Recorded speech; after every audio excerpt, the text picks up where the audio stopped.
এটা হলে গা পানামা ভাইরাস কলা গাছের রোগ। তো এখন এই রোগের জন্যে এই কলা গাছগুলি আমি অনেক গাছ কেটে ফেলেছি, প্রায় 100-র উপরে গাছ আমি এ পর্যন্ত কেটে ফেলেছি। এই গাছগুলি মানে এই থোর আসার আগ দিয়ে শুরু হয়েছে এরকম রোগ।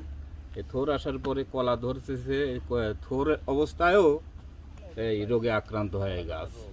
কলা আসার পরেও গাছগুলো রোগে আক্রান্ত হয়। এই জন্য আমি এই গাছগুলি উঠায় ফেলতেছি। এগুলো মানে আমাকে সবাই পরামর্শ দিয়েছে যে এগুলি বাগান থেকে সরায় ফেলতে হবে, এগুলোকে ছোঁয়াইছে রোগ।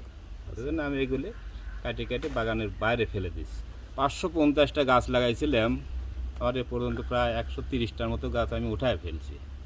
আরও কিছু গাছ আক্রান্ত আছে, এগুলো উঠাতে হবে। কাটে না ফেললে পরে পুরো বাগানে হয়তো আমার রোগ ধরে যাবে, পুরা বাগানে নষ্ট হয়ে যাবে। ফলন কিরকম আছে?